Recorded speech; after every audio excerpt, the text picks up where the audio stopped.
inspiration. Literally, we need more people like you in our community to just uplift each other. So you're beautiful all in and out. So thank you so much. Thank you so much. And shout out to Dos Amigos podcast. There we go.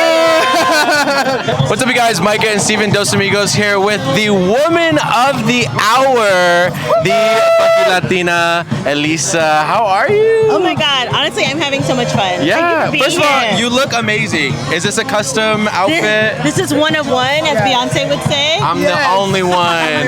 Period. Designed by me, sewn by my mom. Oh, Every I year love she makes my that. outfit. It's giving Selena at the Houston Astrodome. Yes. I love it. It looks so good. You're sparkling throughout the whole venue here. I love it. I love it. I was gonna say, I think that's the one thing that I love about like your energy is just so contagious. Like when you walked into the room, I was like, wait, she's commanding this freaking room. So how does it feel to like walk into your event and be like, wow, like I created this? You know what? It is amazing, and I think like I'm sure you can relate. Like events are so fast paced. Yeah. You spend the entire year for like 6 hours, but it just feels amazing. Like people are like, "How are you feeling?" I was like, "I feel so good. I'm so excited." I'm also like a fangirl at heart, so like I'm living my dream. I'm really lucky. Oh, that's awesome. Yeah. So how does? Oh no, you go ahead. I was gonna ask you, speaking of fangirling, how did you choose the artists for the festival? I mean, you had to have chosen them So yourself. if you are on the Funky Latina stage, I'm a true fan. I wouldn't put I knew anybody on the stage unless I was a fan of their music. And so Earringers was actually the only band that hit me up first. Period. So that was really cool, but I had been following them anyways, and I was like, let's do it. Diego Summers, I've been working with him for like 2 years. I'm really excited, and he's from Arizona.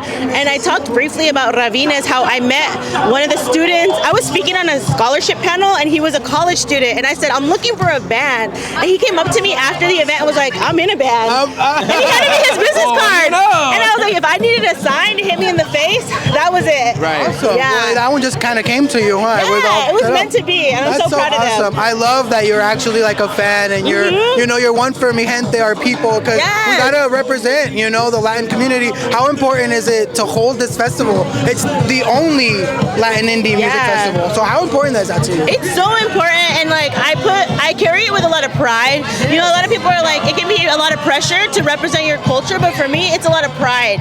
And I didn't get here by myself. I have a community behind me. Like I have you guys behind me. I have, you know, my amigas. I have my family. I have my friends. I have like our sponsors. So it really does take a village, and I think it's so important because Latinos are not a monolith, and I think here at the Funky Latina Fest, we show off the beautiful diversity of our community. Absolutely. And you can see that from we walked in and we saw the lowrider cars. Yes. And then just even like the activations and having like Latino brands like Salud, like is a sponsor Latino owned. So like I think that's so important to have a platform to say, hey, no, we're here. And these are things that we're proud of doing. So I just think what you're doing is absolutely amazing. Thank you. So what's one of the best things about putting together an event like this or a festival like that?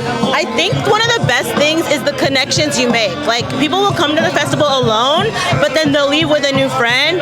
And my other favorite thing is that it is a music discovery festival. So you might come for Diego Summers, but you leave falling in love with the Earringers. Yes. And that's the goal. That's the plan. I love that. That's the perfect reason to have a festival is because you come for one person, but you leave a fan of multiple, which is awesome. Totally.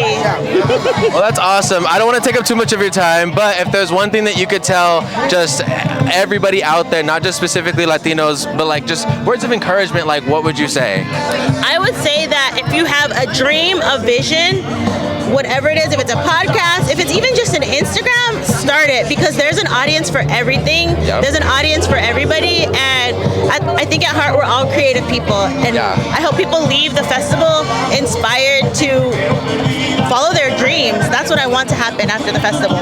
Oh my goodness, I love that. You just inspired me right now. I love that. I love that. Thank you so much. No, but thank you so much. Again, you look absolutely amazing. I'm so happy to be a part of this. Yes. It truly is an honor to be a part of something like this. And what you're doing is so important and so amazing. So please, please, please, please keep it up and just keep your light just shining bright to everybody. Such an inspiration. Literally, we need more people like you in our community to just uplift each other. So you're beautiful all in and out. So thank you so much. Thank you so much. And shout out to Dos Amigos podcast. There we go. You heard it here first.